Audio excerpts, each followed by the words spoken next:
Shabbat Shalom, everyone. Welcome. I'm Rabbi Cassi, and this is A Taste of Torah. Tonight, we will celebrate Shabbat Shirah, which is the Shabbat of poetry and song. It's so named because of the poetry that appears in this week's Torah portion, which the Israelites sang on the shores of the sea after being liberated from Egypt. It's a miracle, not only because the waters parted, allowing the Israelites to march through on dry land, but also because after more than 400 years of bondage, they were free to pray and live and create the society that they envisioned for themselves.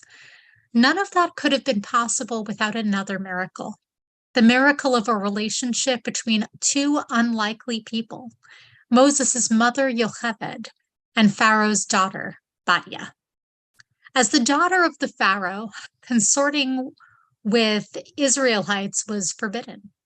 And yet, Yocheved knew how badly Batya longed for a child of her own. She knew that if Moses was found within a home of the Israelites, he would be killed. So Batya and Yocheved came to an agreement. Yocheved would place Moses on a raft and push him toward the palace, and Batya would raise this young boy as if he were her own. All of her life, Batya had been told that the Israelites were the enemy, wishing harm upon them. And yet, despite all of this, Batya looked into Yocheved's eyes and decided to trust her. She gave her the benefit of the doubt that she was coming to her with the best of intentions. And handing over a child to live in the very same palace as the Pharaoh was also an incredible risk. If the Pharaoh found out that this baby was a Hebrew, the Pharaoh would undoubtedly have young Moses killed. But Yocheved looked in Batya's eyes and decided to give her the benefit of the doubt. She decided to trust. And this unlikely partnership is what would save Moses' life. The hardship of Egyptian bondage and all of the plagues that followed began in a single moment. It was when a new young Pharaoh looked at the Hebrews, who he did not know, and assumed that they were enemies. His unfounded hatred and fear led to so much suffering.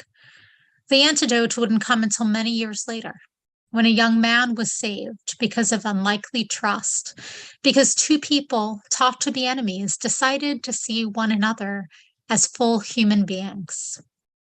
All throughout our lives, we may not always have control over the situations in which we're living, but we do have control over our response to them.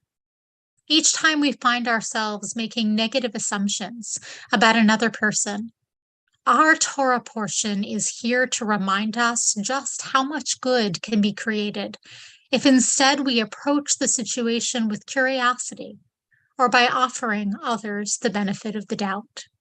I hope everyone has a wonderful Shabbat Shalom. Tonight's service will be filled with music and timbrels and celebration as we come together in delighting in all of the good that our matriarchs have brought to our community. I look forward to seeing you at 7 p.m. to join in the fun.